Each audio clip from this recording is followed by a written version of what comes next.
Awakening in the longhouse, the dawn routines of Viking women. You stir gently in the dim light filtering through the smoke hole of the longhouse. The first hints of dawn creeping over the rugged fjords of Scandinavia. It's the 9th century, and you are a Viking woman.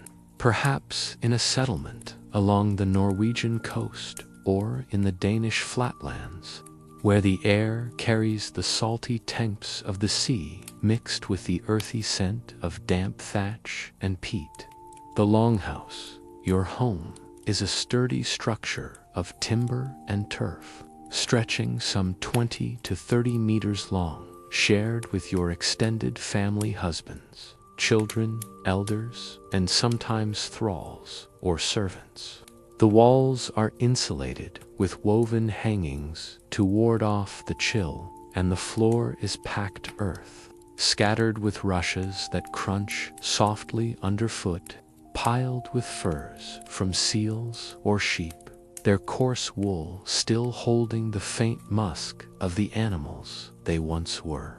As you sit up, the cool air nips at your skin, a reminder of the North's unforgiving climate. You pull on your woolen underdress, the fabric scratchy yet warm, dyed perhaps in muted shades of brown or green, from plants like woad or lichen gathered in summer. Over it goes the apron dress, a practical garment suspended by brooches at the shoulders, adorned with beads or simple metalwork that clinks softly as you move. These brooches, often tortoise-shaped and made of bronze or silver, are not just fasteners, but symbols of your status: wife, mother, manager of the household. The fire in the central hearth has dwindled to embers overnight, its smoky haze lingering in the rafters, blending with the smells of yesterday's stew and drying herbs. You kneel to stir it back to life, adding kindling from the stack of birch twigs and peat blocks nearby. The peat, cut from the bogs in spring and dried over months, burns slowly with a pungent, earthy aroma that fills the space. As the flames flicker up, casting wavering shadows on the wooden beams, you feel the gradual warmth spread, chasing away the morning dampness that seeps through every crack. This task, mundane and repetitive, is the heartbeat of your day. Without the fire, there is no cooking, no light, no comfort against the cold that can freeze water in bowls overnight. Around you, the household begins to awaken. Children murmur from their sleeping spots, bundled in shared furs, their small bodies seeking the residual heat. Elders might grumble about aches from the hard benches, their joints stiffened by years of labor. If you have thralls captives from raids or debts, they rise even earlier, perhaps already outside tending to the animals. You move quietly, your bare feet padding on the rushes, which are changed every few weeks to keep the floor from turning foul with spills and dirt. The rushes themselves carry a faint, grassy scent, mixed with herbs like lavender or thyme strewn among them to ward off pests. Your first proper task is fetching water. Slipping on leather shoes, soft and supple from repeated oiling with fish fat, you step out into the crisp morning air. The settlement is a cluster of similar longhouses surrounded by fields of barley or rye, and perhaps a few hardy vegetables like cabbages or turnips. The path to the stream is worn smooth by countless footsteps, bordered by stone walls that keep livestock in. The water is cold and clear, rushing over pebbles with a soothing gurgle that echoes the rhythm of your breath. You fill wooden buckets or leather pouches, the weight pulling at your shoulders as you carry them back, spilling droplets that darken the earth. This water will serve for drinking, washing, and cooking precious in its purity, especially in coastal areas where brackish tides can taint wells. Back inside, you prepare the morning meal, a simple affair to sustain the day's labors. Porridge from ground oats or barley simmers in an iron cauldron over the fire, its steam rising with a nutty, wholesome smell. You stir in dried berries or nuts foraged in autumn, perhaps a bit of salted fish if stores allow. Bread, flat and dense from rye flour, bakes on a stone by the hearth, its crust cracking with a soft pop as it cools. You portion it out carefully. Food is never wasted, as famines from poor harvests are a constant shadow.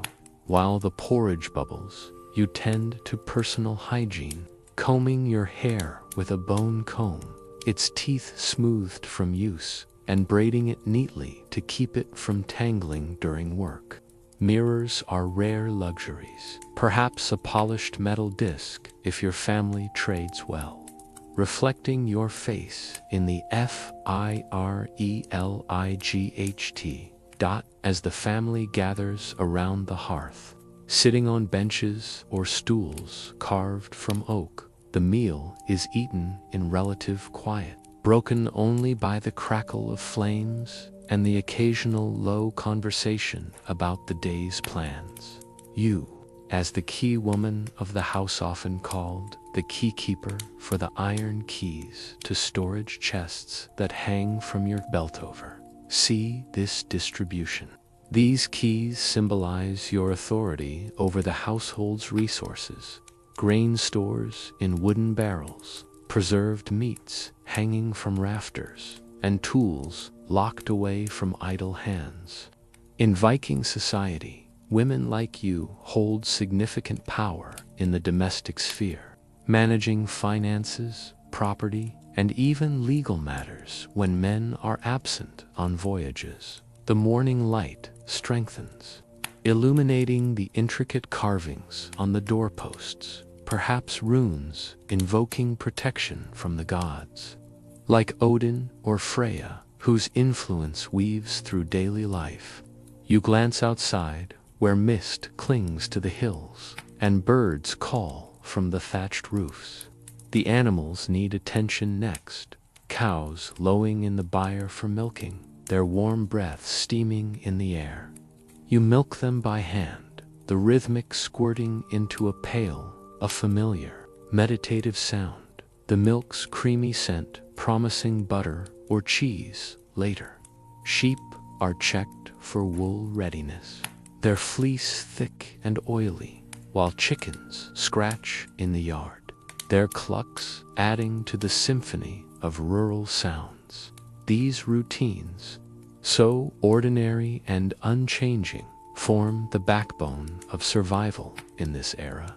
Viking women, far from the raiding stereotypes, are the anchors of society, their days filled with these repetitive tasks that ensure continuity. Historical records, like the sagas and archaeological finds from sites such as Birka in Sweden or Jorvik in England, reveal burials of women with tools of their trades, needles, and keys testifying to their central roles. Yet, as the sun climbs higher and the household disperses to fields or workshops, you sense the undercurrent of uncertainty. Raids loom in the warmer months, when men prepare longships for distant shores. What changes will come when the sails are raised, leaving you to hold the fort alone? But as the morning chores wind down, and you pause to catch your breath by the door, watching the fjord's waters glisten, one question lingers in the quiet. How will the rhythms of your day shift when the call to raid echoes through the settlement? Tending the hearth, daily chores, and fire management in the Viking home. You stand in the heart of the longhouse, the fire now crackling steadily, its warmth spreading through the dim interior as the morning unfolds in your Viking settlement. The air hums with the scents of burning peat and wood, mingling with the faint sweetness of drying herbs hanging in bundles from the rafters. It's still early in the 9th century, and as a Viking woman, your role as the keykeeper binds you to the hearth, the lifeblood of the household. The fire is more than warmth, it's the center of cooking, crafting, and survival. And tending it is a task that demands both skill and vigilance. The routines you established at dawn now flow into the steady rhythm of chores that will carry you through the day, each one a thread in the fabric of your community's endurance. The hearth, a long, rectangular pit lined with stones, stretches along the center of the longhouse, its smoke curling upward to escape through the hole in the thatched roof. You kneel beside it, feeling the heat on your face as you arrange logs of birch or pine, their bark rough under your fingers. These logs, hauled from nearby forests and split with iron axes, are precious, each one a product of labor-intensive days in late summer when the men and thralls felled trees. You add a block of peat, its earthy smell sharpening as it catches flame. Peat is a staple here, cut from bogs in spring and stacked to dry under the fleeting Scandinavian sun. Its slow, steady burn ensures the fire lasts, but it requires constant attention to prevent it from smoldering out or flaring too high, risking sparks on the dry rushes covering the floor. Maintaining the fire is a delicate balance. Too much wood and the smoke becomes choking, stinging your eyes and coating the walls with soot. Too little, and the cold creeps in, stiffening fingers and slowing tasks. You use a stick to nudge embers into place, creating a bed of glowing coals ideal for cooking. The iron cauldron, blackened from years of use, hangs from a chain over the fire, suspended from a beam. You pour in water from the stream, its cold weight sloshing in the bucket, and add barley grains from a wooden barrel sealed with a lid to keep out mice. The grains, harvested last autumn and ground by hand with a cornstone, will simmer into a thick stew, perhaps flavored with wild garlic or leeks from the small garden plot outside. Cooking is a slow, deliberate process, and you move between tasks with practiced ease. While the stew bubbles, you knead dough for flatbread, your hands dusted with rye flour that clings to your skin like fine dust. The dough is tough, requiring strong, steady pressure, and you work it on a flat stone near the hearth. The bread will bake directly on the hot stones, its edges crisping with a faint sizzle. You pause to check a small clay pot of milk, set near the fire's edge to curdle into skyr, a tangy, cheese-like food that sustains the household through lean months. Every action is measured. Food stores are finite, and a poor harvest or late raid could mean hunger by winter's end. Beyond the hearth, other chores call. You sweep the rushes on the floor, gathering bits of bone, spilled grain, or ash into a pile with a broom of bound twigs. The rushes, though freshened with herbs like chamomile to mask odors, grow gritty with daily life and must be replaced regularly. You note the need to gather more from the riverbank soon, a task for the children or thralls. The wooden benches along the walls, where the family sleeps and eats, need straightening. Furs are shaken out, their musty scent rising as you fold them neatly. You check the loom in one corner, its wooden frame strung with woolen threads, half woven into a length of cloth. Weaving will come later. but you adjust the weight's smooth stones tied to the warp threads to ensure they hang evenly outside. The day is brightening, though clouds often gather over the fjord, promising rain that will turn the paths to mud.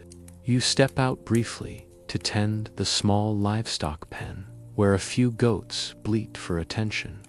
Their milk, warm and slightly sweet, joins the morning's yield in a wooden pail, its handle worn smooth from years of use. You scatter grain for the chickens, their feathers ruffling as they peck at the dirt, and check the fence's simple wattle barriers of woven branches for gaps where foxes might slip through.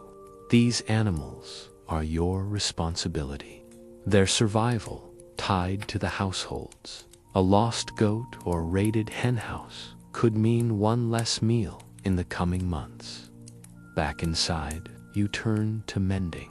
A woolen tunic, torn at the sleeve from fieldwork, lies folded on a bench.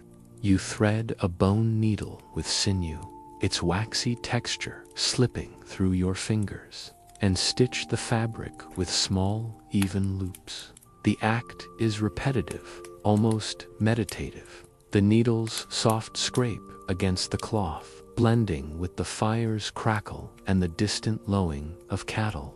Every item in the longhouse is valuable clothing, tools, even the iron cooking pot hand. Repairing them is as crucial as making them anew. Waste is not a word in your vocabulary. Survival depends on resourcefulness. Historical accounts, like those in the Icelandic sagas or findings from archaeological sites like Oseberg in Norway, show that Viking women were not just homemakers but economic managers. Your keys, clinking at your belt, unlock chests of surplus grain or silver from trade, which you oversee with precision. You barter excess wool or cheese at local markets, ensuring the household's needs are met even when men are away. The sagas mention women like Aud the deep-minded, who ran estates with authority. Their daily routines, a quiet but vital force in Viking society. Your life mirrors theirs, uncelebrated yet indispensable. Your hands shaping the household's rhythm. As noon approaches, the fire needs more fuel, and you send a child to fetch kindling from the stack outside. The longhouse is alive now, with family members moving through their tasks, some to the fields, others to repair tools or tend animals. You pause to sip water from a wooden cup, its surface carved with simple runes, and consider the afternoon's work, perhaps dyeing wool with boiled nettles or mending a fishing net. The hearth remains your anchor, its warmth and light tying every chore together. But as you stir the stew, the scent of barley and herbs rising, you hear a distant shout from the fjord, perhaps a boat returning or a neighbor calling a meeting. The men are preparing for a raid soon, their longships being readied on the shore.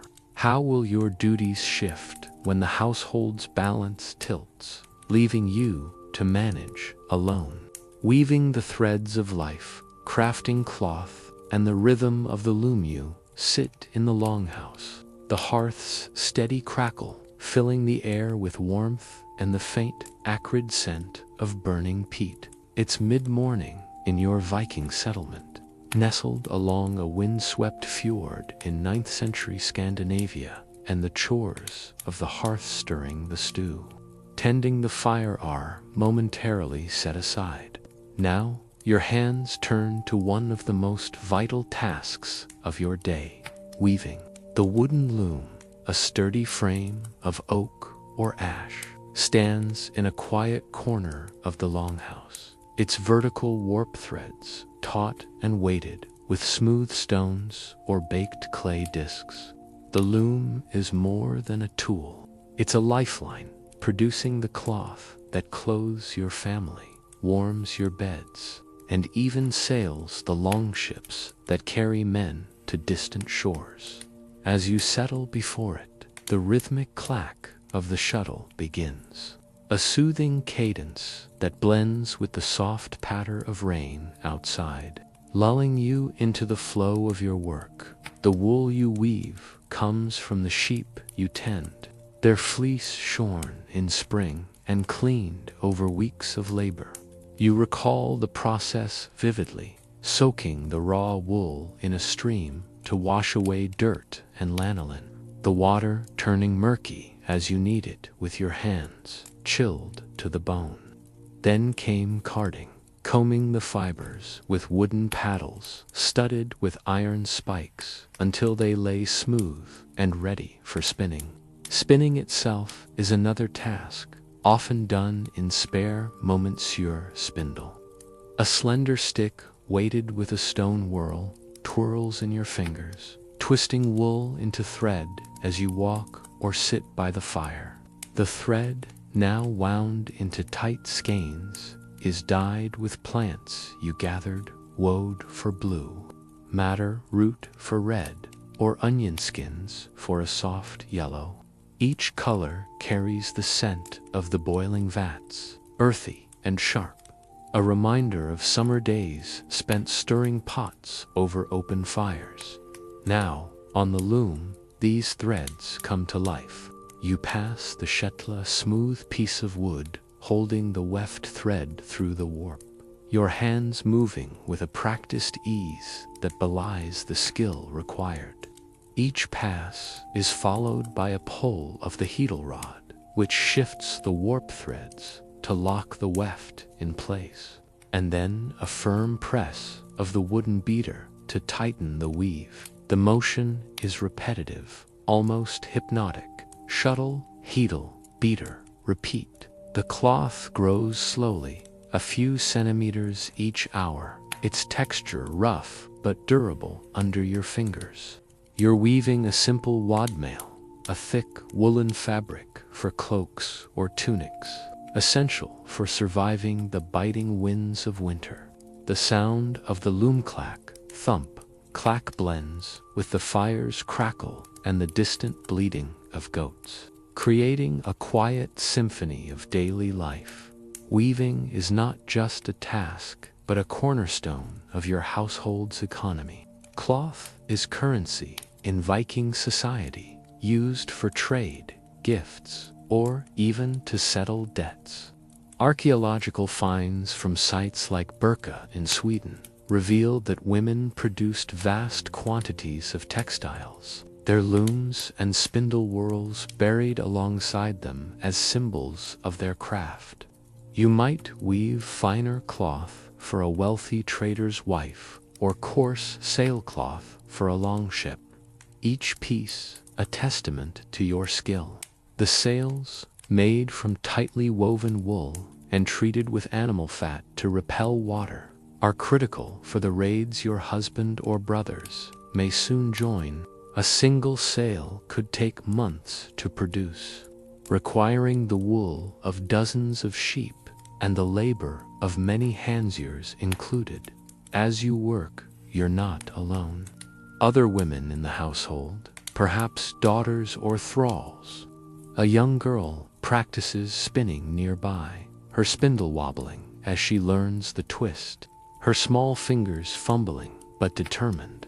A thrall, her hands calloused from years of labor, cards wool in a steady rhythm, the scratch of the combs a faint counterpoint to the loom's clack. You guide them quietly, your voice low, to maintain the calm of the longhouse. Teaching these skills is as crucial as performing them. The knowledge must pass on, ensuring the household's self-sufficiency. You share stories as you work, tales of ancestors or myths of Freya, the goddess of love and seer, whose spinning distaff is said to weave fate itself. These stories, drawn from oral traditions, recorded later in the Eid, bind your family together, their words as enduring as the cloth you create. The light in the longhouse shifts as clouds move over the fjord, casting soft shadows through the smoke hole. You pause to adjust the loom's tension, checking the warp threads for evenness. A single loose thread could ruin hours of work, so you inspect each one, your fingers tracing the rough wool. This attention to detail is second nature, honed by years of practice. You recall your mother teaching you the loom's ways, her hands guiding yours, just as you now guide others. The memory brings a quiet comfort, grounding you in the continuity of your people's ways. Even as the world outside buzzes with preparations for the coming raid, beyond the loom, other textile tasks await. A pile of worn tunics needs patching, their wool frayed from months of wear in the fields or on fishing boats. You'll sew them later with bone needles and sinew. Reinforcing seems to extend their life. You also plan to dye more thread soon, using lichen scraped from rocks near the shore. Its musty purple hue, a favorite for decorative bands. These tasks, though mundane, are vital. Clothing protects against the cold, and sails ensure safe voyages. Your work ties directly to the survival of your kin.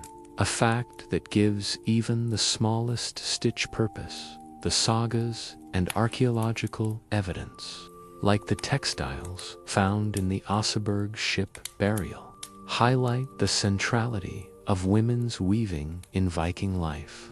Women like you were not just crafters, but stewards of resources. Their textiles supporting both daily needs and long-distance trade. Your keys, still hanging at your belt, symbolize this responsibility, unlocking not just chests, but the household's stability. As you weave, you think of the market days when you'll barter excess cloth for iron tools or salted fish, your bargaining as sharp as any man's. The day wears on, and the loom's rhythm lulls you into a quiet focus. The cloth is nearly long enough for a tunic, its edges even and tight. You pause to stretch your fingers, cramped from hours of gripping the shuttle, and glance outside. The fjord glitters under a brief break in the clouds, but the air carries the promise of rain again. The men are at the shore, their voices faint as they repair longships, their talk of raids growing louder. You wonder how your weaving will change when they depart, when the household's needs fall solely on your shoulders.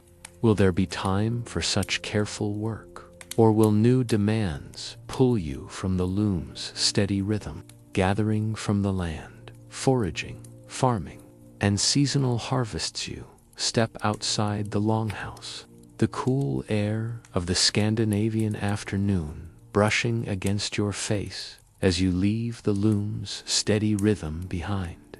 The fjord glimmers faintly in the distance, its waters reflecting a sky heavy with clouds, their edges tinged with the soft gray of impending rain. It's the 9th century, and as a Viking woman, your day is woven from tasks that tie you to the land. The hearth and loom sustain the household's heart, but the fields, forests, and shores provide its lifeblood.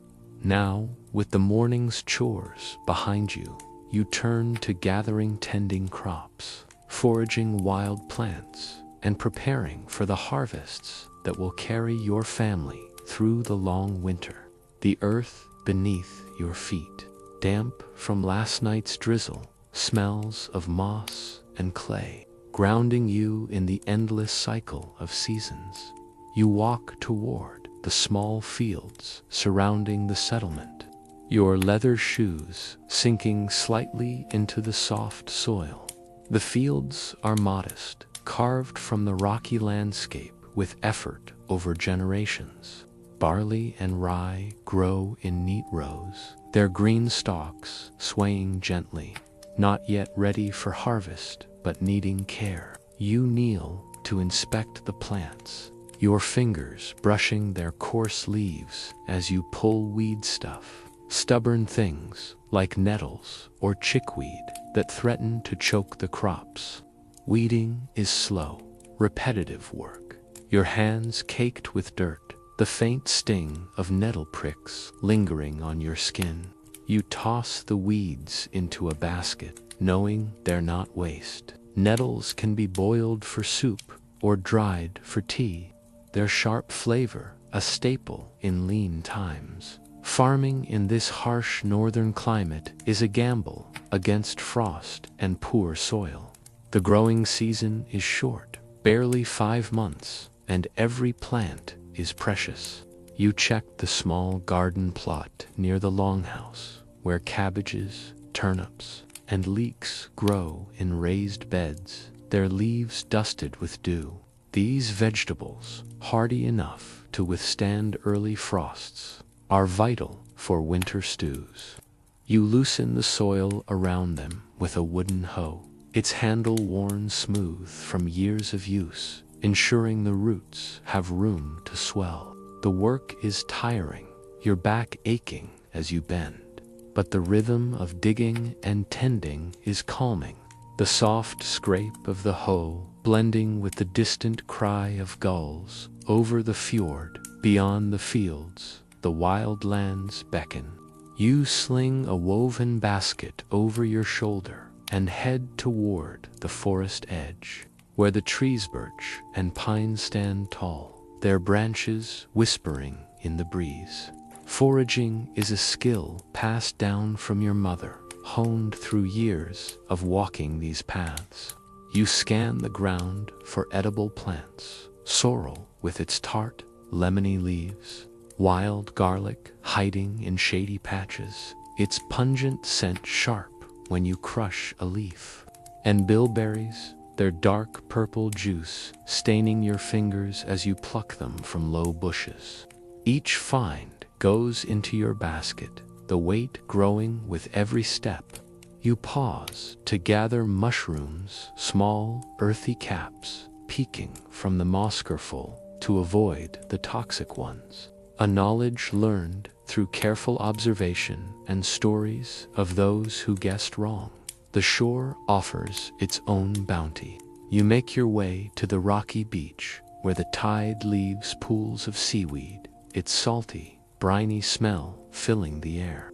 You collect the dark, slippery strands, knowing they'll add flavor to soups or be dried for winter stores. Shellfish, like mussels or clams, cling to the rocks, and you pry them free with a small iron knife, their shells clinking into your basket. The sea's gifts are unpredictable, but they've saved many a household when crops fail. You work quickly, mindful of the tide's return, the cold water lapping at your feet as you bend to your task. Back at the longhouse, you sort your haul. The berries and herbs are spread on a wooden table to dry, their faint sweetness mixing with the smoky air of the hearth. Seaweed is hung near the fire, its leathery texture curling as it dries. The vegetables are stored in a cool pit beneath the floor, lined with straw to keep them fresh. Preservation is key. Nothing is wasted. You might pound barley into flour with a cornstone, its grinding rhythm a steady hum, or salt fish caught by the men, wrapping them in cloth to hang in the rafters. Every task is a hedge against the hunger that looms in winter. When snow buries the fields and the fjord ices over, archaeological evidence from Viking settlements like Rib in Denmark or Hedeby in Germany shows the importance of women's roles in food production. Tools like sickles, cornstones, and storage jars found in burials point to their work in farming and foraging. The sagas, too, mention women managing fields and stores, their knowledge of the land as crucial as any warrior's sword. You, as the keykeeper, hold this responsibility, deciding how much grain to ration or when to trade surplus for iron or furs. Your decisions ripple through the household, ensuring survival through careful planning. As you work, you teach others' children or thralls who follow you to the fields or shore. A young girl mimics your movements, learning to spot edible plants or wield a hoe. You correct her gently, showing how to turn the soil without harming the roots. These lessons are your legacy, ensuring the next generation can coax life from this unforgiving land. You share stories of past harvests, like the year a late frost killed half the barley, or how your grandmother swore by planting by the moon's phases. These tales, rooted in oral tradition, weave you into the land's history, as enduring as the stones lining your fields. And you pause to drink from a wooden cup, the water cool and tasting faintly of the stream's minerals. The fields are quiet now, save for the rustle of wind through the barley and the distant hammering from the shore, where men prepare longships for the raid. You think of the seasons ahead, summer's brief abundance, autumn's frantic harvest, winter's lean months. Each plant you tend, each berry you gather, is a step toward that future. But as you look toward the fjord, where the longship's prows rise like silent promises, you wonder, how will the land's demands shift when the men sail, leaving you to guard both home and harvest alone?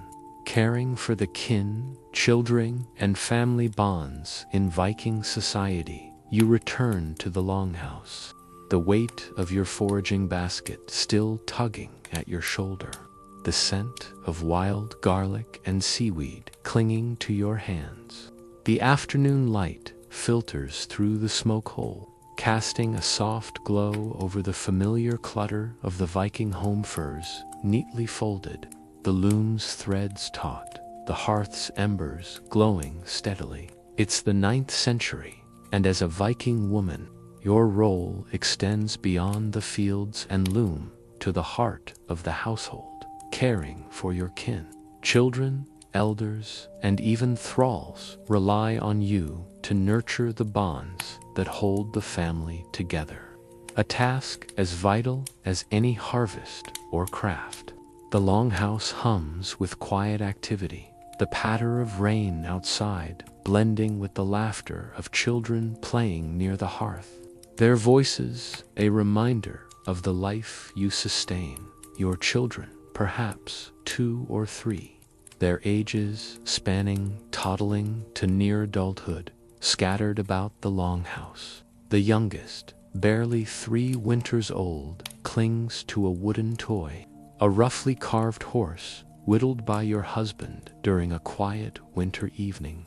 You kneel beside her, brushing back her tangled hair with a bone comb, its teeth gliding smoothly through strands still dusty from rolling in the rushes. Her small hands clutch at your apron dress, the woolen fabric warm against her skin, and you murmur a soft lullaby, one your mother sang to you, its rhythm steady as the sea's waves. The words, passed down through generations and later echoed in the sagas, speak of gods and heroes, weaving lessons of courage and loyalty into their simple melody. Children in Viking society is a shared task, but as the keykeeper, you are the anchor. You teach your children not just survival, how to milk a goat, grind grain, or spot a poisonous mushroom, but the values that bind your people. A boy of 8, eager to mimic the men, practices with a wooden spear outside, thrusting at an imaginary foe. You watch him through the open door, calling out to correct his stance, your voice calm but firm.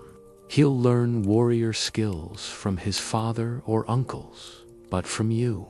He learns the household's rhythms, respect for the hearth, the importance of the stores, the stories of ancestors whose names are carved into the beams above.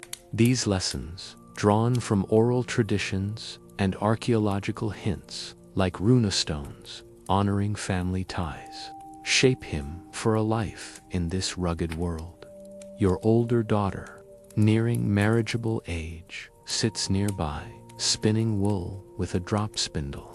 Her movements are still clumsy, the thread uneven, but you guide her hands, showing how to twist the fibers just so. This skill, like weaving or foraging, is her inheritance, ensuring she can manage a household of her own one day. You share quiet advice as you work how to barter at the market, how to stretch grain through a lean winter, how to read the weather in the fjord's shifting clouds. These moments of teaching are intimate, the longhouse's smoky air wrapping you both in a cocoon of routine. You tell her of your own youth, of mistakes made and lessons learned, weaving your family's history into hers. Elders, too, demand your care. Your mother-in-law, her hands gnarled from decades of labor, rests on a bench, her eyes sharp despite her frailty. She offers advice sometimes wanted, sometimes not, about brewing ale or curing a cough with boiled nettles. You listen patiently, knowing her knowledge, like yours, holds the household together. You bring her a bowl of porridge, thickened with dried berries, and adjust the furs around her shoulders to ward off the damp chill seeping through the walls. Her presence is a reminder of continuity, her stories of past raids and harvests, a bridge to the past, much like the runestones found in sites like Ups, inscribed with tales of family resilience. Thralls, if your household has them, are part of this web of care, though their lives are harder. A young woman captured in a raid or born into servitude tends the fire, her movements quick but cautious. You oversee her work, ensuring she stirs the stew without wasting a drop. But you also teach her small skills, how to patch a tunic or dry fish, knowing a skilled thrall is more valuable than a resentful one. The sagas, like the tale of Melkorka in the Laxdilla saga, show thralls integrated into households, sometimes even gaining freedom through loyalty or marriage. Your fairness, tempered by authority, keeps the longhouse's harmony. The day's routines weave these bonds tighter. You organize the children to fetch water or gather kindling, turning chores into games to keep them engaged. You settle disputes, perhaps a squabble over a shared toy, or a disagreement about who feeds the chickens, your voice steady to maintain the peace. Meals are a communal affair, the family gathering around the hearth to share flatbread and stew. The act of eating together, reinforcing trust. You notice the smallest details, a child's cough that might need a poultice, an elder's quiet mood that calls for a story to lift her spirits. These small acts, repetitive and uncelebrated, are the glue of Viking society, as vital as any warrior's deed. Archaeological finds, like children's toys or women's burial goods from Birka, reveal the centrality of family in Viking life. Women like you were not just caregivers but educators, passing down practical and cultural knowledge. Your keys, clinking softly at your belt, symbolize this role, unlocking not just stores but the future through your children. As you work, you think of the community beyond the longhouse, neighbors who share tools, kin who gather for festivals, the web of alliances that sustains the settlement. Your role in nurturing these ties, through gifts of cloth or shared harvests, strengthens them all. As evening approaches, the longhouse grows quieter, the children settling into games or sleep. You sit by the hearth, mending a small tunic, the needle's soft scrape, a counterpoint to the fire's crackle. Outside, the men's voices carry from the shore, louder now as the raid's preparations intensify. The longships are nearly ready, their sails woven by your hands, catching the wind in test runs. You wonder how your role as caregiver will shift when the men depart, when the children look to you alone for guidance, when the household's survival rests on your shoulders. Will the bonds you've nurtured hold strong in their absence, or will new challenges test them? The men's departure, preparing for raids, and the shift in responsibilities, you stand at the threshold of the longhouse, the heavy wooden door ajar, letting in the cool evening breeze that carries the sharp scent of salt from the fjord. The fire in the hearth crackles softly behind you, its glow casting long shadows across the packed earth floor, where the day's work spinning, foraging, tending to kin has left its quiet mark. It's the late spring of the 9th century in your Viking settlement, and the air hums with a new tension. The men are preparing to sail, their longships nearly ready on the rocky shore, their dragon-headed prows gleaming in the fading light. As a Viking woman, your role as keykeeper now shifts, the weight of the household falling fully on your shoulders as the men ready for their raid. The familiar routines of hearth and kin give way to new tasks, each one a step toward ensuring survival in their absence. The men's departure is a ritual as old as the sagas, a cycle that shapes life in this coastal village. You move through the longhouse, checking stores with a careful eye, the wooden barrels of barley and rye, stacked in a cool corner, are nearly full from last autumn's harvest, but you calculate portions in your mind, knowing months may pass before the men return if they return. You lift the lid of a chest, the iron keys at your belt clinking softly, and inspect the dried fish and salted mutton wrapped in cloth. The smoky, tangy smell rises as you shift the bundles, ensuring no dampness has crept in to spoil them. These stores are your lifeline, and you note what can be stretched, what might be traded, and what must be saved for the leanest days. Outside, the settlement buzzes with activity. You step into the evening, your woolen cloak pulled tight against the chill, and walk toward the shore. The longships, sleek vessels of oak, their planks overlapped and sealed with tarbob gently in the shallows. Men haul ropes and test oars, their voices a low hum of plans and farewells. You carry a bundle of provisions, flatbread baked that morning, its crust still warm, and a leather pouch of dried berries for the journey. You hand them to your husband or brother, his face weathered from years at sea, his eyes already turning toward the horizon. The sails, woven by your hands over months of labor, catch the breeze, their woolen fibers taut and greased with animal fat to repel water. You feel a quiet pride in their strength, knowing your work will carry them across treacherous waves.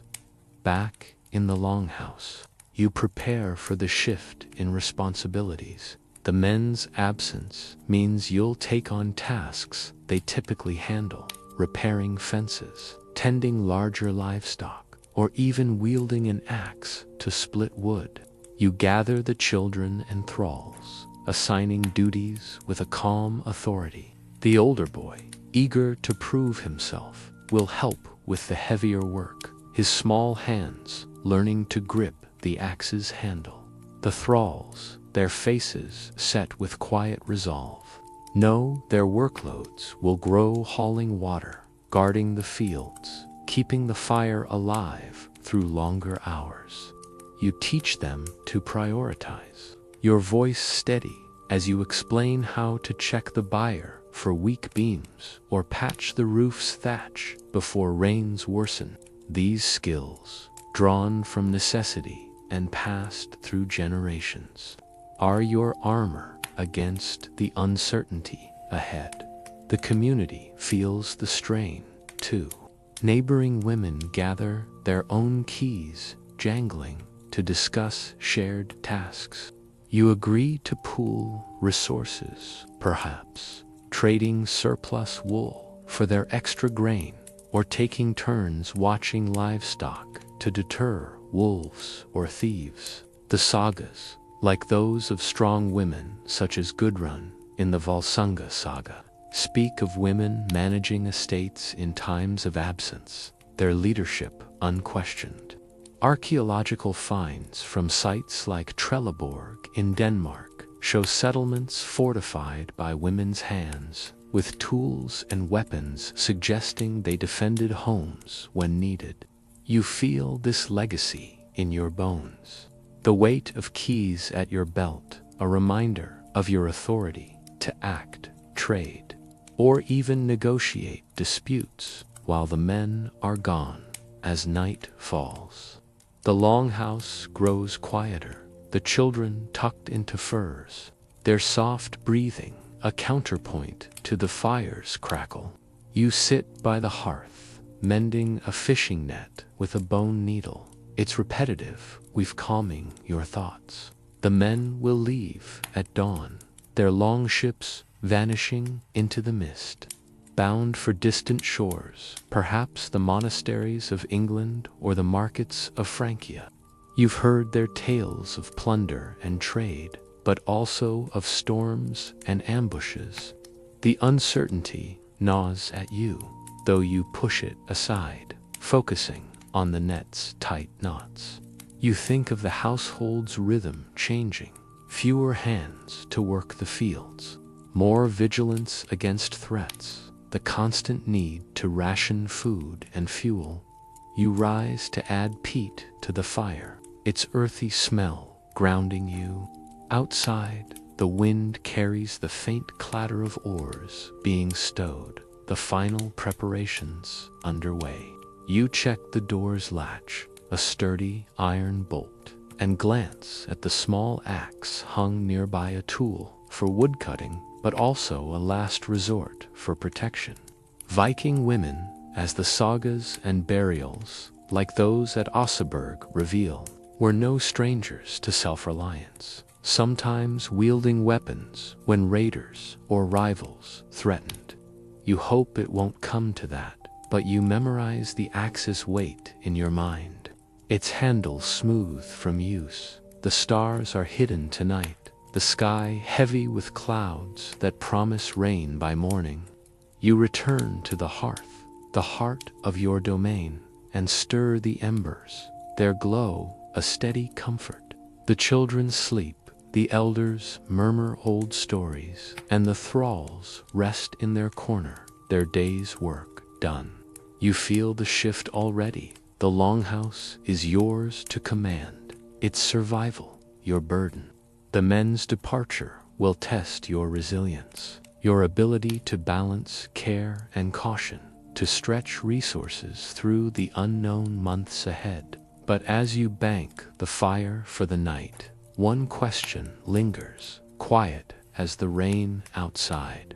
What challenges will rise from the fjord's shadows once the longships sail, leaving you to hold the settlement together, guarding the homestead, security and vigilance, while warriors are away? You stand outside the longhouse, the early morning air sharp with the scent of damp earth and pine.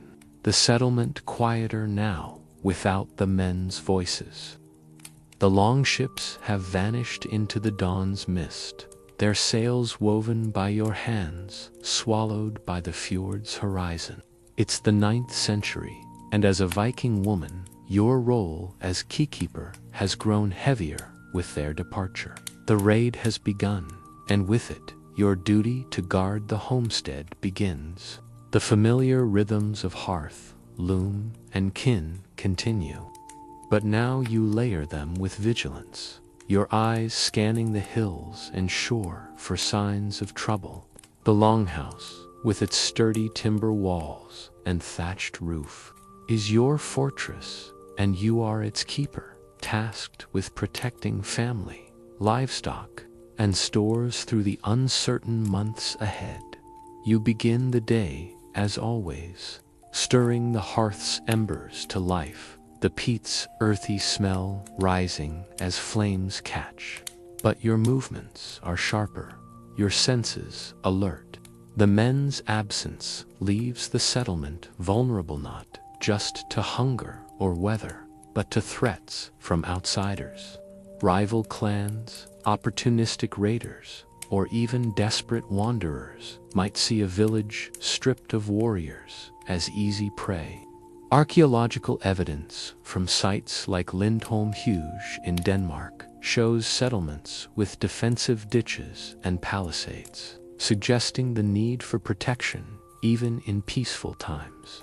You check the longhouse's door, its iron latch secure, and ensure the small axe by the entrance, soothed for chopping wood, but ready for defenses within reach.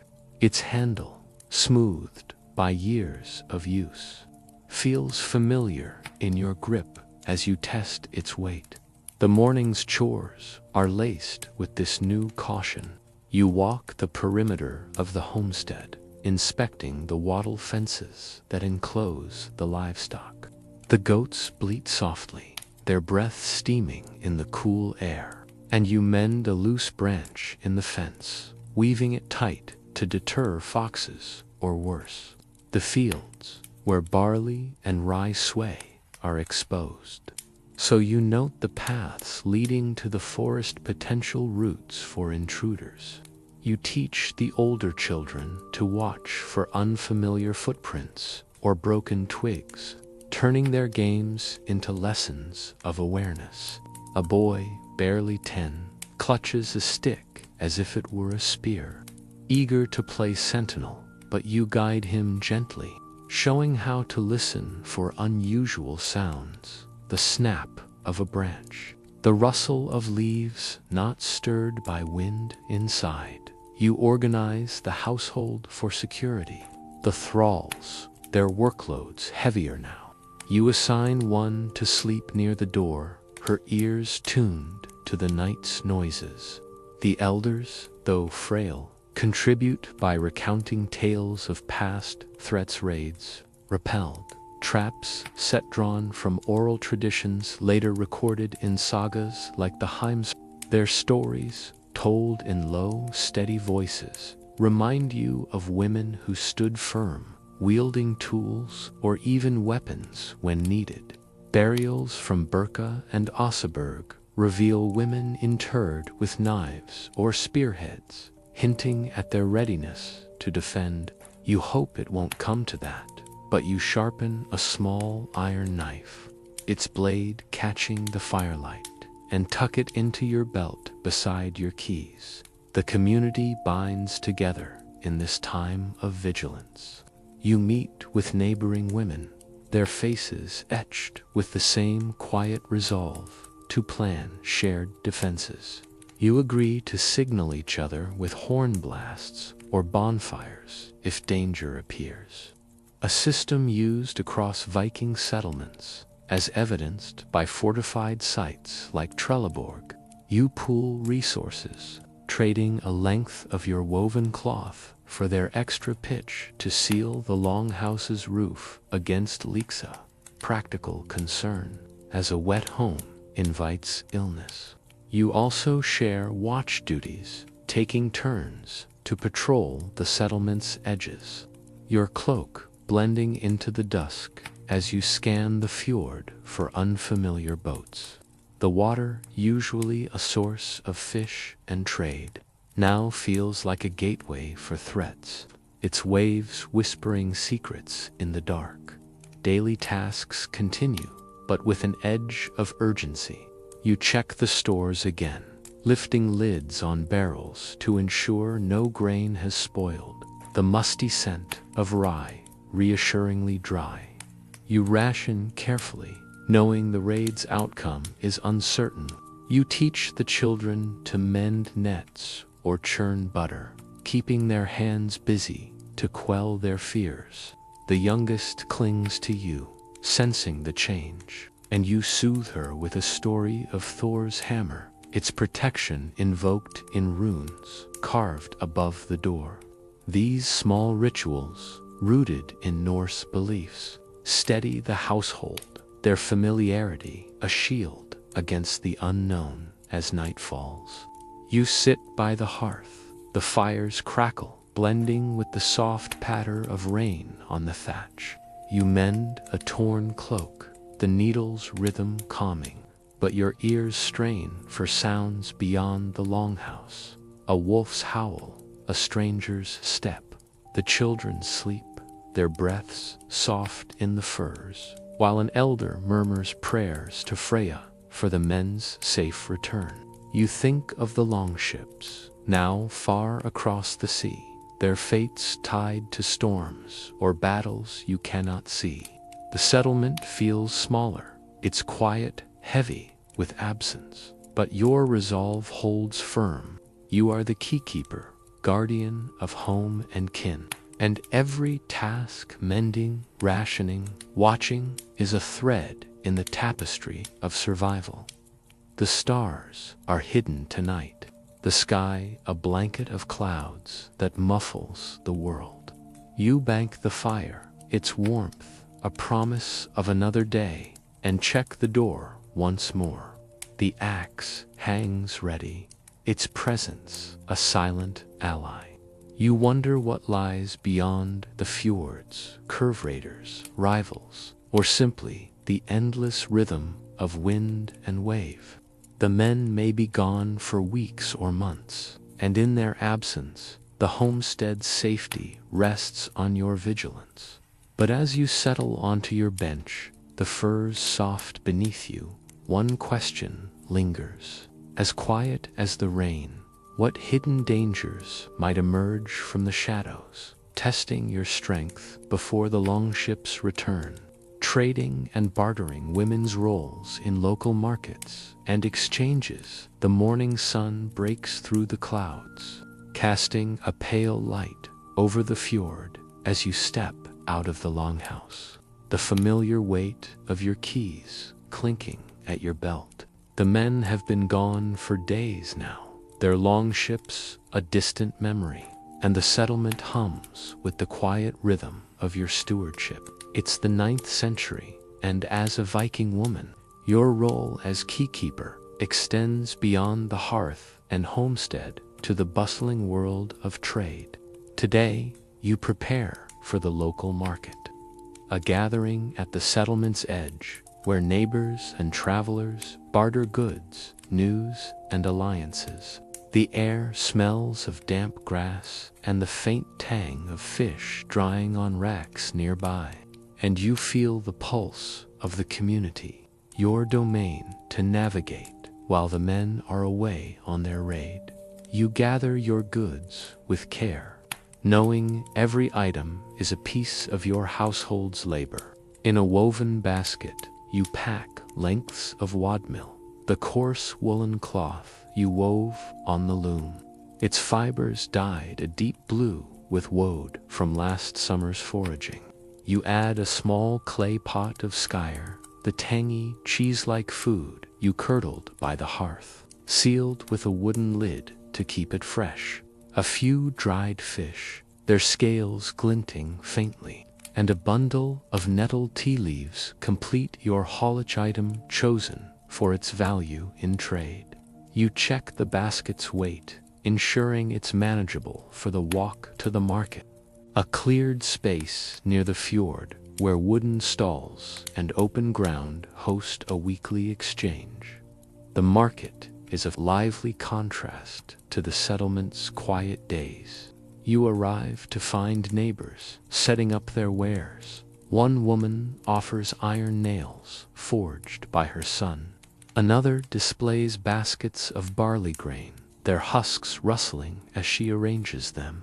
Travelers from nearby settlements bring news of distant raids or storms, their voices mingling with the cries of gulls overhead. You spread your cloth on a wooden table, its texture rough under your fingers, and arrange the skyer and fish beside it, their earthy and salty scents drawing curious glances. Trading is a skill honed like weaving or foraging, and you stand ready, your posture calm but your mind sharp, prepared to barter with the precision of a seasoned merchant. Your first exchange is with a neighbor, a woman whose keys jingle like yours, her face lined from years of managing her own household. She eyes your wadmel, testing its weave with practiced fingers, and offers a small sack of rye flour in return. You counter, suggesting she add a few iron fish hooks, scarce and valuable, crafted before the men left. She hesitates, then agrees, and you seal the deal with a nod, the goods changing hands in a ritual as old as the sagas. Archaeological finds from trading hubs like Hidaby and Burka revealed the scope of Viking women's commerce, with scales, weights, and even silver coins found in their burials, testifying to their economic power. You, too, are part of this tradition, your trades sustaining the household through careful calculation. Next, a traveler, grizzled man with a scarred hand, offers a bundle of furs, likely fox or marten, their pelts soft and warm. He seeks your skyer and nettle tea, explaining his family's stores are low after a harsh spring. You weigh the offer, knowing furs will keep your children warm in winter, but you push for more, asking for a small bronze brooch he wears, its intricate knots gleaming. He grumbles, but relents, and you tuck the brooch into your belt, a quiet triumph. The sagas, like the tale of Odd the Deep-Minded, speak of women who managed wealth and trade with authority, their decisions shaping family fortunes. Your keys symbolize this power, unlocking not just chests but opportunities in the market's ebb and flow. Trading is more than goods, it's information. As you barter, you listen to whispers of the world beyond the fjord. A woman from a nearby settlement mentions a rival clan spotted near the coast, their boats too close for comfort. You file this away, your vigilance sharpened since the men's departure.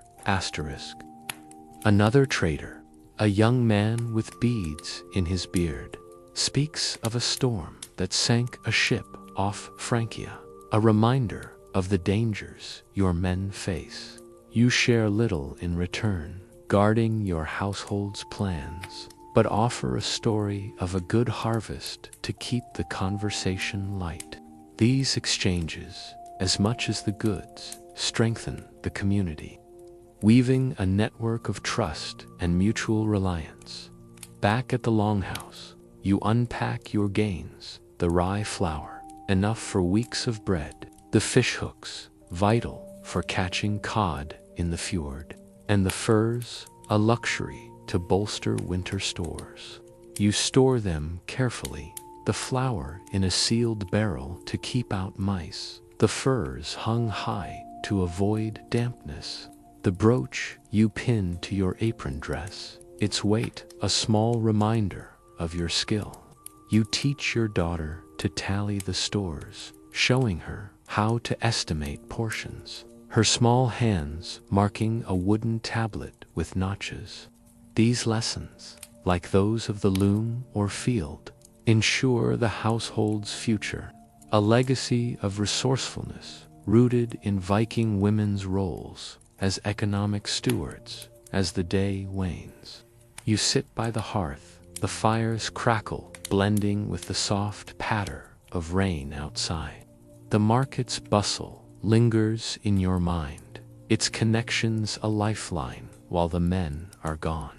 You mend a basket, its reeds pliable under your fingers, and think of the trades to come, perhaps wool for salt, or skyer for a new cornstone. The fjord lies quiet, but the rumors of rival boats nag at you, a shadow over your vigilance. The men's raid is a distant gamble, its outcome unknown, and your trades must bridge the gap until their return. But as you bank the fire, the embers glowing softly, one question hums beneath the evening's calm. What new challenges will the market bring? As whispers of danger grow louder in the settlement, healing and herbs, folk medicine and remedies in times of need, you sit by the hearth in the longhouse, the fire's gentle crackle filling the smoky air with warmth as the evening settles over your Viking settlement. The market's bustle is behind you, the traded goods, rye flour, fishhooks, furs safely stored, their scents of grain and pelts mingling with the ever-present peat smoke. It's the 9th century, and as a Viking woman, your role as keykeeper now turns to another vital task, healing. With the men gone on their raid, the responsibility of tending to the sick or injured falls to you, drawing on a deep well of folk knowledge passed down through generations. The fjord outside lies quiet, its waters lapping softly under a clouded sky, but within the longhouse, your hands are busy, preparing remedies to keep your kin strong against the ailments that lurk in the damp and cold. You reach for a small wooden box, its surface carved with simple runes, and lift the lid to reveal your collection of herbs and tools. The box holds dried leaves of nettle and yarrow, their earthy, bitter scents rising as you sort them.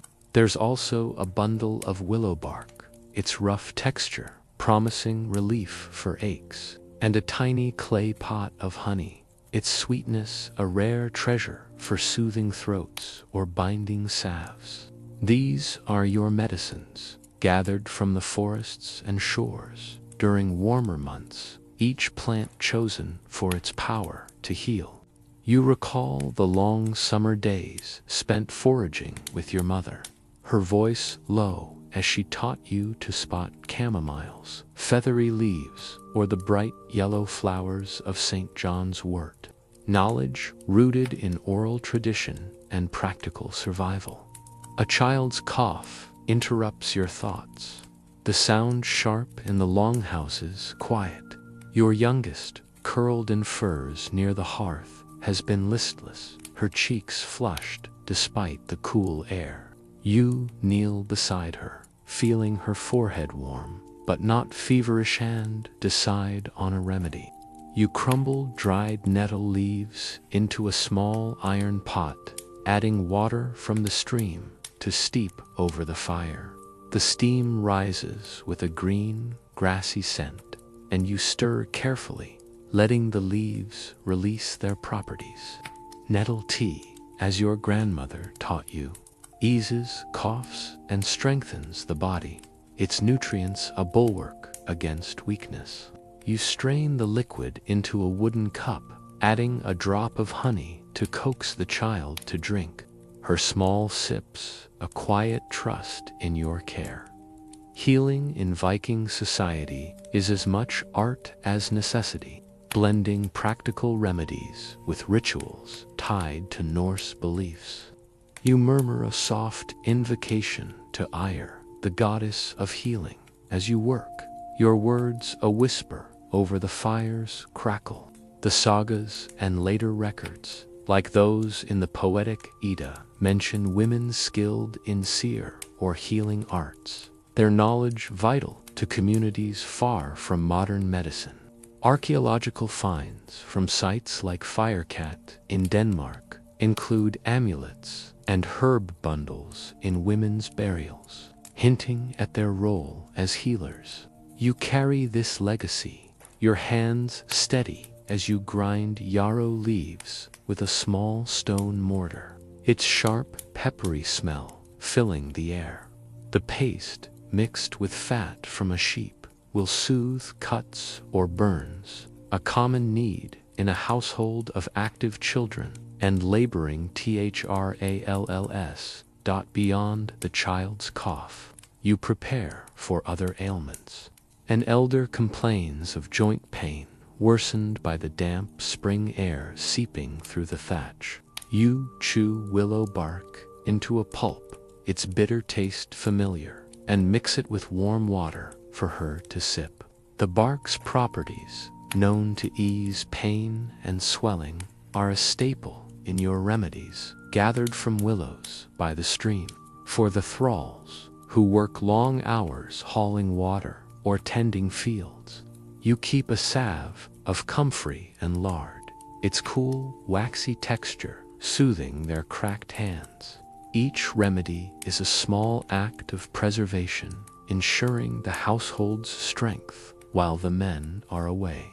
Their absence stretching your resources thin. You teach these skills to your daughter, who watches closely as you work. She's old enough to learn the difference between healing herbs and toxic ones, like the deadly hemlock that mimics parsley. You show her how to dry chamomile for calming teas or crush garlic for poultices, its pungent sting making her wrinkle her nose. These lessons, like those of weaving or trading, are her inheritance, ensuring she can care for her own kin one day. You share stories of past healings of fever broken with elderflower, a wound saved with honey's cleansing, touch rooted in the practical wisdom of your ancestors. The longhouse, with its smoky air and soft rush floor, feels like a sanctuary, its warmth holding your family close as you tend to their needs. The community relies on your skills, too. A neighbor, her own keys jangling. Visits to ask for yarrow paste for her son's scraped knee, offering a small sack of barley in return. You trade gladly, knowing her grain will stretch your stores. Another woman seeks advice for a persistent cough, and you suggest a steam of thyme and salt water, showing her how to drape a cloth over her head to trap the vapors. These exchanges, as vital as market bartering, weave the settlement's resilience, a network of shared knowledge that echoes the cooperative spirit found in Viking sites like Rib, where communal tools and herb caches have been uncovered as night deepens. You sit by the hearth, the fire's glow casting flickering shadows on the beams. You check your herb stores, noting which need replenishing, more nettle, perhaps, or bog myrtle for stomach complaints. The child sleeps now, her breathing easier, the tea's work done. Outside, the fjord is silent, but the market's rumors of rival boats linger in your mind, sharpening your vigilance. You wonder about the men, far across the sea, facing their own dangers, wounds, or sickness without your remedies. Your healing keeps the homestead steady, but as you bank the fire, its embers glowing softly, one question hums beneath the quiet. What new ailments or threats might test your knowledge before the longships return? Feasts and festivals, communal gatherings, and the cycle of celebrations. You sit by the hearth in the longhouse, the fire's gentle crackle filling the smoky air with warmth as the evening settles over your Viking settlement. The market's bustle is behind you. The traded goods rye flour, fishhooks, furs safely stored, their scents of grain and pelts mingling with the ever-present peat smoke. It's the 9th century, and as a Viking woman, your role as keykeeper now turns to another vital task: healing. With the men gone on their raid, the responsibility of tending to the sick or injured falls to you. Drawing on a deep well of folk knowledge passed down through generations, the fjord outside lies quiet, its waters lapping softly under a clouded sky. But within the longhouse, your hands are busy, preparing remedies to keep your kin strong against the ailments that lurk in the damp and cold. You reach for a small wooden box, its surface carved with simple runes, and lift the lid to reveal your collection of herbs and tools. The box holds dried leaves of nettle and yarrow, their earthy, bitter scents rising as you sort them. There's also a bundle of willow bark, its rough texture promising relief for aches, and a tiny clay pot of honey, its sweetness a rare treasure for soothing throats or binding salves. These are your medicines, gathered from the forests and shores during warmer months, each plant chosen for its power to heal. You recall the long summer days spent foraging with your mother, her voice low as she taught you to spot chamomiles, feathery leaves, or the bright yellow flowers of St. John's wort.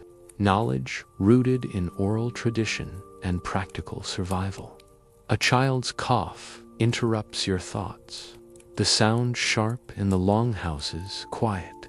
Your youngest, curled in furs near the hearth, has been listless, her cheeks flushed despite the cool air. You kneel beside her, feeling her forehead warm, but not feverish hand decide on a remedy. You crumble dried nettle leaves into a small iron pot, adding water from the stream to steep over the fire. The steam rises with a green, grassy scent, and you stir carefully, letting the leaves release their properties. Nettle tea, as your grandmother taught you, eases coughs and strengthens the body, its nutrients a bulwark against weakness. You strain the liquid into a wooden cup, adding a drop of honey to coax the child to drink. Her small sips a quiet trust in your care. Healing in Viking society is as much art as necessity, blending practical remedies with rituals tied to Norse beliefs. You murmur a soft invocation to Ire, the goddess of healing, as you work your words a whisper over the fire's crackle. The sagas and later records, like those in the poetic Edda, mention women skilled in seer or healing arts, their knowledge vital to communities far from modern medicine.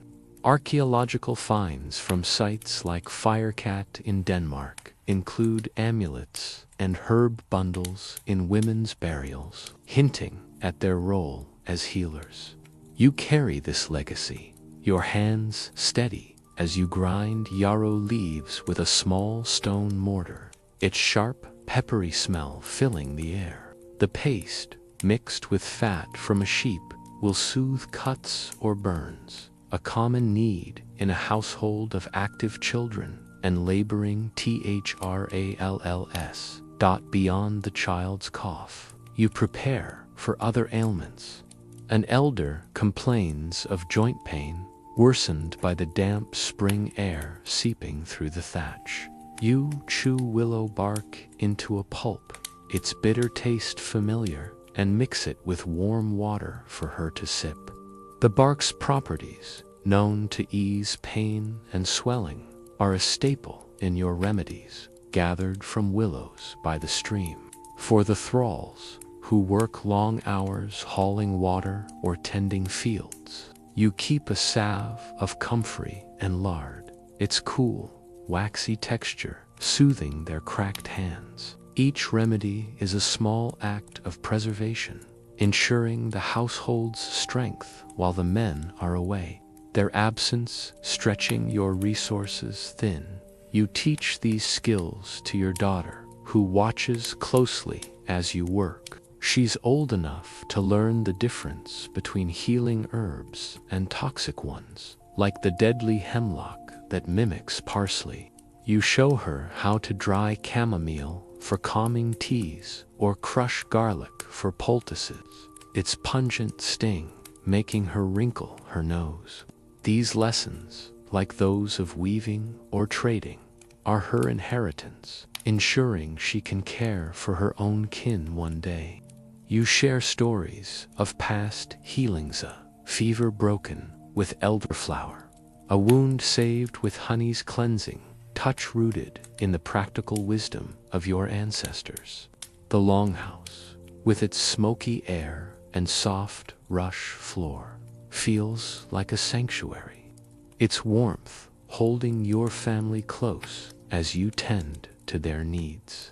The community relies on your skills, too. A neighbor, her own keys jangling, visits to ask for yarrow paste for her son's scraped knee, offering a small sack of barley in return. You trade gladly, knowing her grain will stretch your stores. Another woman seeks advice for a persistent cough, and you suggest a steam of thyme and salt water, showing her how to drape a cloth over her head to trap the vapors. These exchanges, as vital as market bartering, weave the settlement's resilience, a network of shared knowledge that echoes the cooperative spirit found in Viking sites like Rib, where communal tools and herb caches have been uncovered. As night deepens, you sit by the hearth, the fire's glow casting flickering shadows on the beams. You check your herb stores, noting which need replenishing, more nettle, perhaps, or bog myrtle for stomach complaints. The child sleeps now, her breathing easier, the tea's work done. Outside, the fjord is silent, but the market's rumors of rival boats linger in your mind, sharpening your vigilance. You wonder about the men, far across the sea, facing their own dangers, wounds, or sickness without your remedies. Your healing keeps the homestead steady, but as you bank the fire, its embers glowing softly, one question hums beneath the quiet. What new ailments or threats might test your knowledge before the long ship's return? Facing the elements, surviving harsh winters and weather hardships, the longhouse creaks under a gust of wind, its timber walls holding firm as the first chill of an approaching winter bites at the air. You stand by the hearth, the fire's steady crackle a bulwark against the cold that seeps through the thatched roof, its smoky scent mingling with the faint musk of firs piled high. It's late autumn in your 9th century Viking settlement, and the men are still away on their raid, their longships far across the sea. As a Viking woman and keykeeper, your days are now shaped by the relentless elements' wind rain and the looming threat of snow that test the homestead's resilience. The fjord outside lies gray and restless, its waves churning under a sky heavy with clouds, and you brace for the hardships that winter brings, your hands busy with preparations to keep your kin warm and fed. You begin the day by checking the longhouse's defenses against the cold. The walls, insulated with woven hangings and packed turf, are sturdy but not impervious. You run your fingers along the seams, feeling for drafts, and find a spot where the thatch has thinned, letting in a faint whistle of air. You climb a wooden ladder to the roof, your cloak wrapped tight against the wind's bite, and patch the gap with fresh straw and clay. its damp weight sticking to your hands. The task is slow, the cold numbing your fingers, but a secure roof means warmth, and warmth means survival. Archaeological evidence from sites like Hidabi shows homes reinforced with clay and moss, a testament to the practical ingenuity you draw on now. Inside, the hearth is your lifeline. You add peat and logs to the fire, their earthy and woody scents filling the longhouse as flames leap higher. The peat, cut from bogs in spring and stacked to dry, burns slowly, but you ration it carefully, knowing the woodpile outside stacked under a lean-to to keep it dry must last through months of snow. You teach the children to bank the fire properly, showing them how to bury embers in ash to preserve heat overnight, a skill that saves precious fuel. The youngest, her small hands eager, mimics you, her breath visible in the chilly air. You wrap her in an extra layer of wool, its texture rough but warm, a reminder of the loom's labor now shielding her from the cold. Food stores are your next concern. You lift the lid of a barrel in the longhouse's cool corner, the musty scent of barley reassuringly dry. The rye flour and dried fish from your market trades are safe in sealed chests, but you check for signs of mold or mice, knowing a single spoiled batch could mean hunger. You ration carefully, calculating portions for the weeks ahead, porridge for mornings, stew thickened with turnips for evenings. The skyr, its tangy richness a staple, is stored in clay pots buried in the earth floor to keep cool. You grind a small batch of barley with a cornstone, its rhythmic scrape a meditative hum, ensuring enough flour for tomorrow's bread. The sagas, like those in the Heims, speak of women managing stores through famine, their foresight a shield against scarcity, and you feel their echo in your careful measures. Outside, the elements demand more work. You check the livestock, their breath steaming in the byre as you toss them dried grass, its dusty scent rising as it scatters. The goats and sheep, their wool thick for winter, need protection from storms, so you reinforce their wattle enclosure with extra branches, weaving them tight against the wind. The chickens, huddled in their coop, get extra straw to insulate their nests, their soft clucks a quiet comfort. You fetch water from the stream, its surface skimmed with ice, the bucket's weight pulling at your shoulders as you carry it back. The path is slick with mud, and you tread carefully, knowing a fall could mean injury, a risk you can't afford with no men to share the labor. The community pulls together to face the weather. You meet with neighboring women, their cloaks dusted with frost, to share tasks. One offers to trade surplus peat for your extra wool, a deal you accept to bolster your fuel stores. Another suggests a communal effort to clear a path to the fjord, ensuring access to fish if the ice allows. You agree, wielding a shovel to break the hardening ground, the work warming your body despite the cold. Viking settlements, as seen in sites like Rib, often had shared boats, even food during hard winters, and you feel this cooperation now. Your keys a symbol of your role in these exchanges. As night falls, the longhouse is a haven, its warmth a stark contrast to the wind howling outside.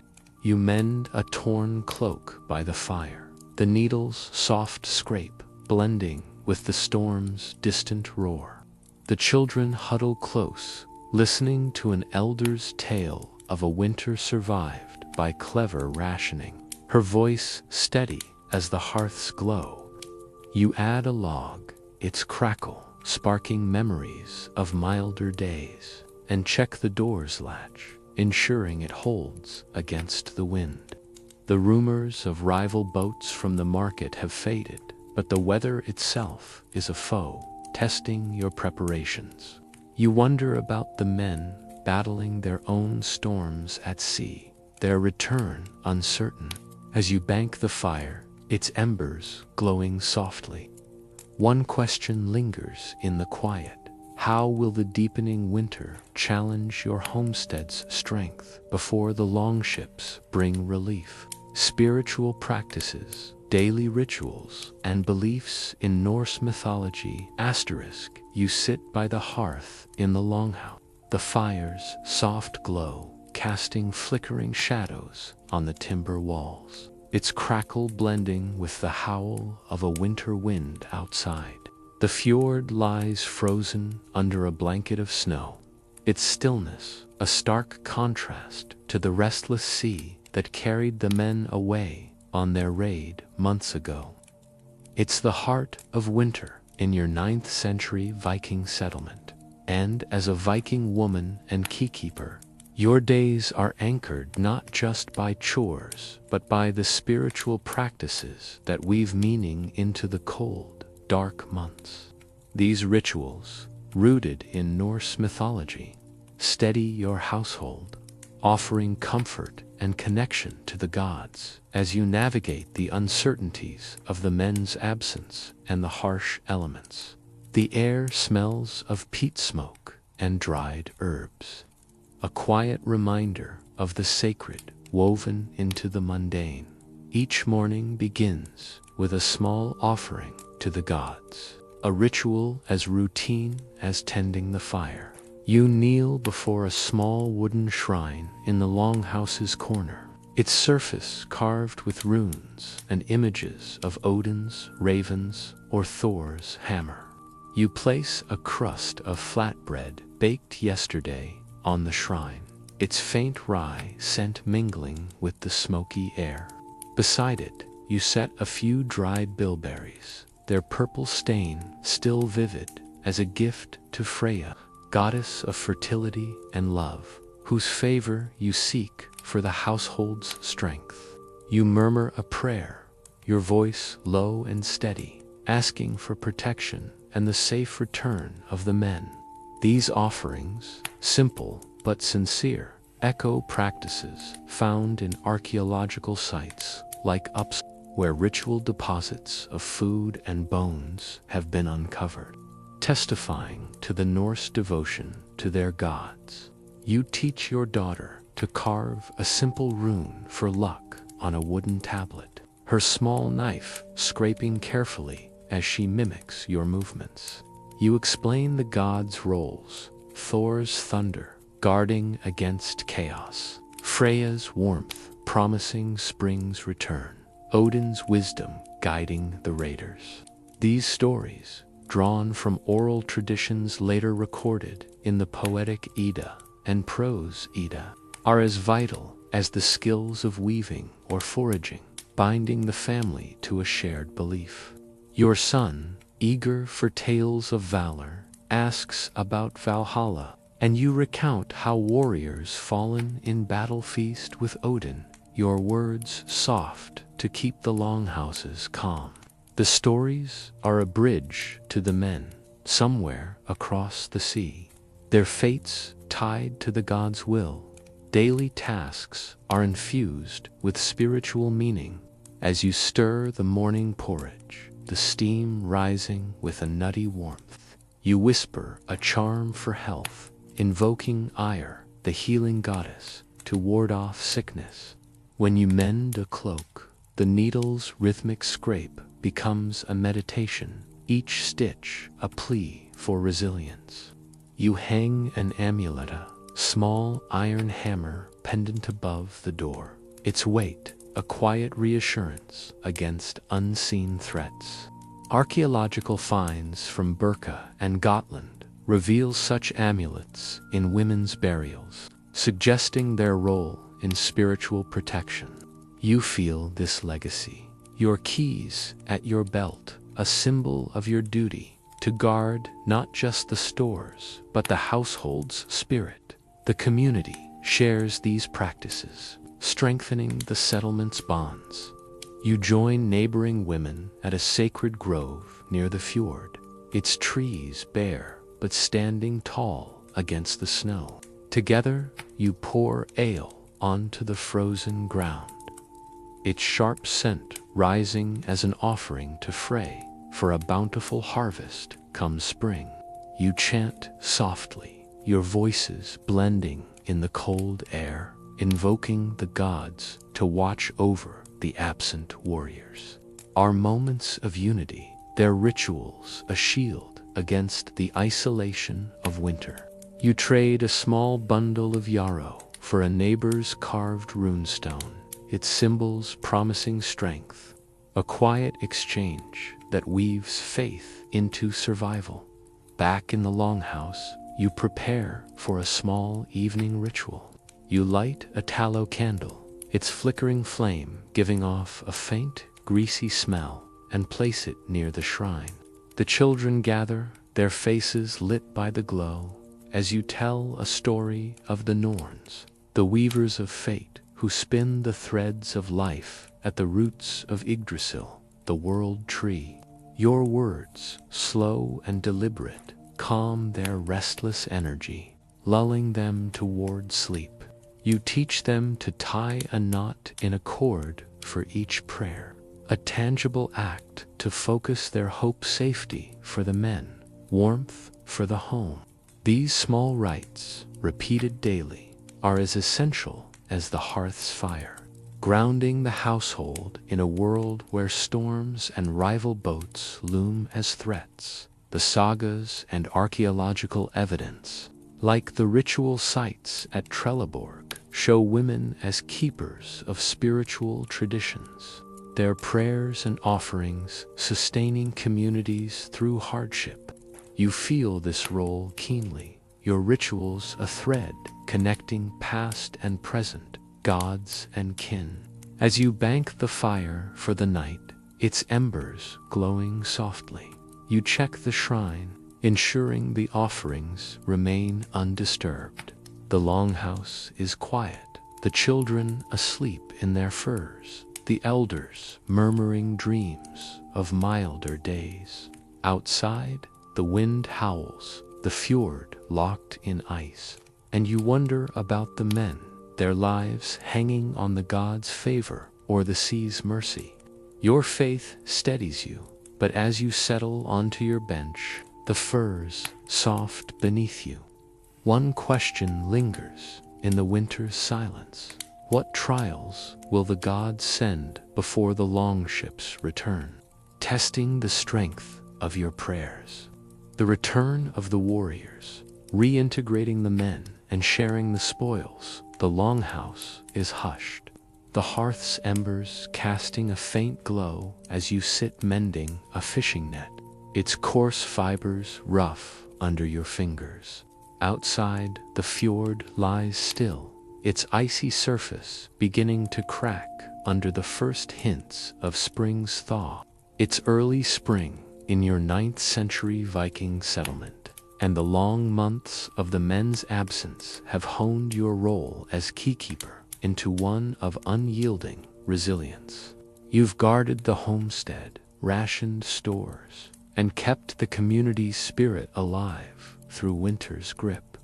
Now, a distant shout breaks the dawn's silence, a horn's call from the fjord. The longships have returned, their dragon-headed prows cutting through the mist. As a Viking woman, your duties shift once more, weaving the men back into the household's rhythm and managing the spoils they bring, a task as delicate as tending the hearth or weaving cloth. You step outside, the cold air sharp with the scent of melting snow and salt, and join the gathering crowd at the shore. The longships, their sails furled, glide to the rocky beach, their oaken hulls scarred from the sea's trials. Men leap ashore, their faces weathered, some bearing bandages or limps, others grinning with the thrill of survival. Your husband or brother is among them, his eyes meeting yours, a silent acknowledgement of the months apart. The crowd hums with relief and questions, but you hold back. Your focus on the practical, what they've brought, what it means for the household, and how to reintegrate these men into a home you've held together alone. The warriors unload their spoils, a mix of plunder and trade goods from distant lands, perhaps the monasteries of England or the markets of Francia. You see silver coins, their surfaces stamped with foreign runes, and bolts of fine linen, softer than your homespun wadmill. There are iron tools, their edges gleaming, and sacks of grain, their weight promising relief for your dwindling stores. A few men carry jewelry, bronze brooches or amber beads glinting in the pale light, treasures that tell of successful raids or shrewd bargaining. Archaeological finds from sites like Burka and Hidabi confirm such hauls, with hoards of silver and exotic goods buried for safekeeping, often managed by women like you. You note each item, already calculating what can be stored, traded, or used to strengthen the homestead. Back in the longhouse, you orchestrate the reintegration. The men, weary from their journey, gather around the hearth, their boots tracking mud onto the rush floor. You stoke the fire, adding peat to coax flames higher, its earthy scent grounding the space. You serve a meal barley stew thickened with leeks, flatbread warm from the hearth's warmth, a quiet welcome. The men eat hungrily, their stories of storms, battles, and distant shores spilling out between bites. You listen, your hands busy pouring ale, but your mind is on the household's balance. The men's return brings relief but also disruption.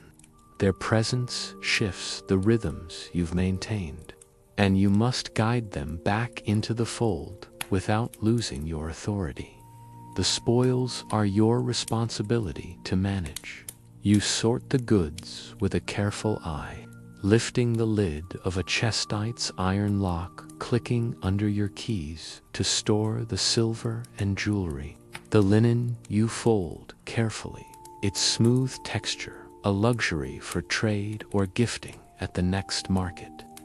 The grain you add to the barrels, its musty scent mingling with the longhouse's smoky air, ensuring months of bread. You teach your daughter to tally the items, scratching marks on a wooden tablet, a lesson in stewardship that echoes your own. The sagas, like those of Odd the Deep-Minded in the Laxdilla saga, tell of women managing wealth after raids, their decisions shaping family fortunes. And you feel this legacy as you allocate resources with precision. Reintegrating the men requires more than logistics. Some return changed, haunted by battles, or hardened by loss. You notice your husband's quiet moments, his gaze distant, and offer a salve of comfrey for a healing wound, its cool touch a silent comfort. You guide the children to approach gently, teaching them to share stories of the winter's survival, your daughter's first woven cloth, your son's skill with the axe to bridge the gap. The elders, their voices steady, recount tales of past returns, weaving the men back into the community's rhythm. These moments, small but deliberate, mend the household's fabric, strained by months apart. The community feels the returns ripple. Neighbors gather their own warriors home to share news and divide spoils. You trade a handful of silver coins for a neighbor's surplus peat, ensuring your fire burns through spring's chill. Another offers a share of their grain for your linen, a deal sealed with a nod, strengthening alliances. The settlement buzzes with plans for a feast to celebrate, and you contribute a vat of ale and a slaughtered goat, its meat roasting over an open fire, its rich scent drawing the village together. These gatherings, like those found in archaeological feasting halls at Layur, rebuild the bonds tested by absence. Your role as host a quiet power. As night falls, the longhouse is alive with voices. The hearths glow, reflecting off the men's faces as they share tales of raids, some triumphant, others shadowed by loss. You sit by the fire, mending a torn tunic. The needles scrape a familiar rhythm. The children listen, wide-eyed, as the men speak of distant lands, their words weaving new stories into the household's lore. Outside, the fjord glimmers under a crescent moon, its waters free of ice, a sign of spring's approach. The spoils have bolstered your stores. The men's return eased your burden. But as you bank the fire, its embers soft and warm, one question lingers in the quiet. How will the household's rhythm shift now? As the men reclaim their roles and new challenges rise with the warming season. Legacy of the Keykeeper, reflections on a woman's role in Viking society.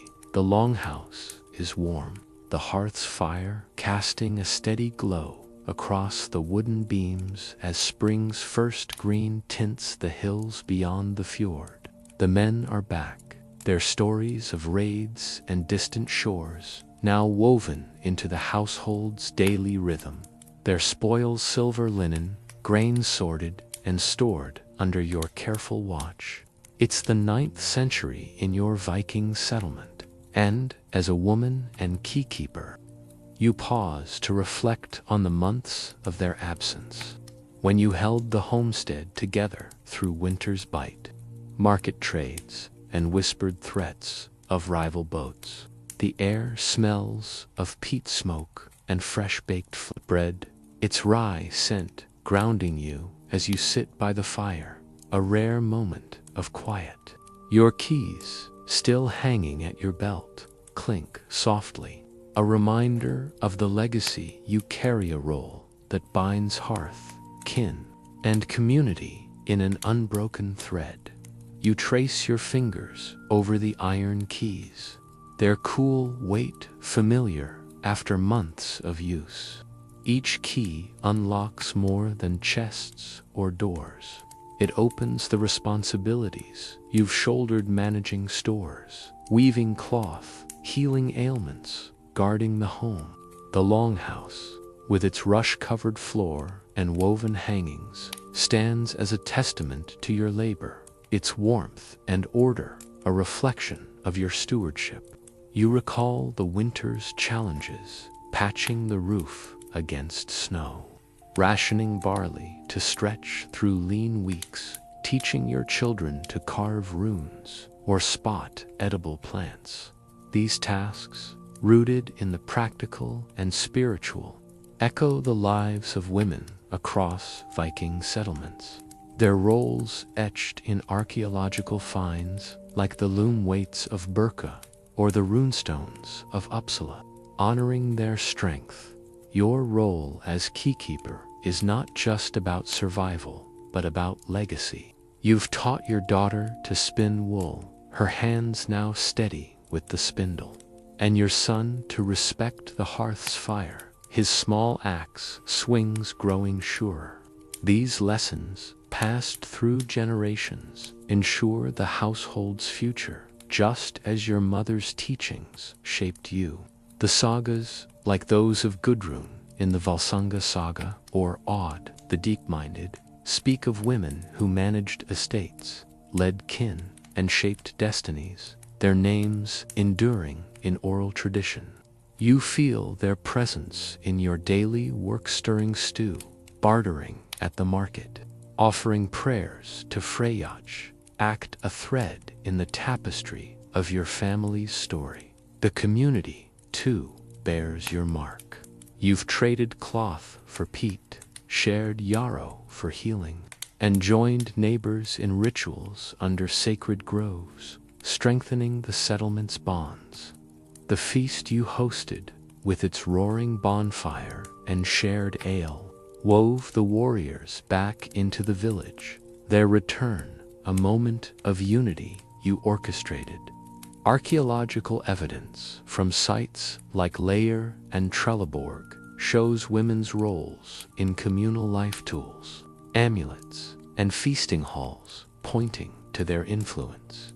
Your keys symbolize this power, unlocking not just resources, but alliances, trust, and resilience that hold the settlement together through raids, winters, and uncertainties. As you sit by the hearth, mending a child's tunic, the needle's soft scrape blends with the fire's crackle. The men's return has eased some burdens, wood is chopped faster, fields plowed deeper, but your authority remains, a balance struck through quiet negotiation. You've tended wounds with comfrey, rationed spoils with care, and kept the gods' favor with offerings, ensuring the household's harmony. The fjord outside glimmers under a warming sun, its waters alive with fish, a promise of abundance.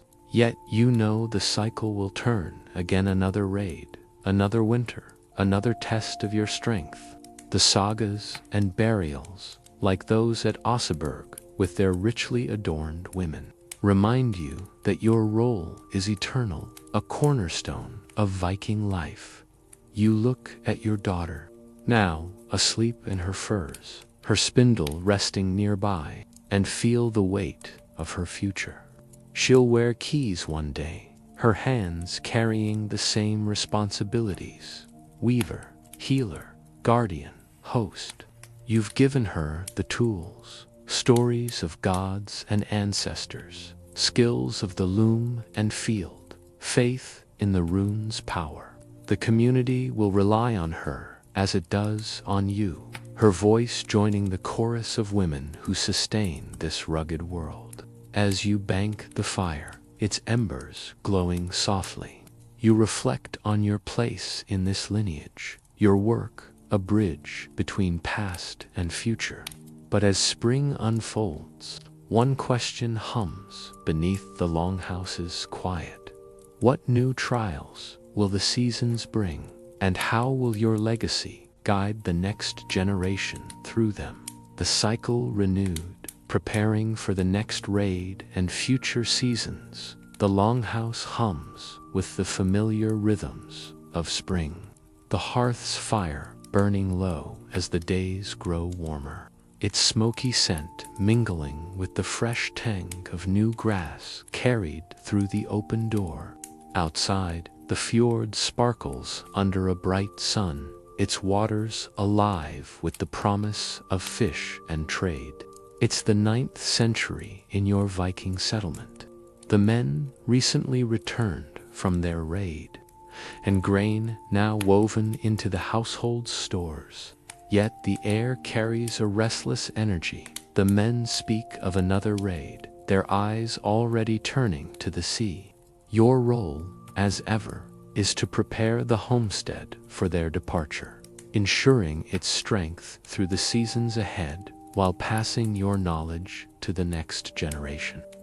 You begin by assessing the household's resources, your keys clinking as you unlock the chests in the longhouse's cool corner.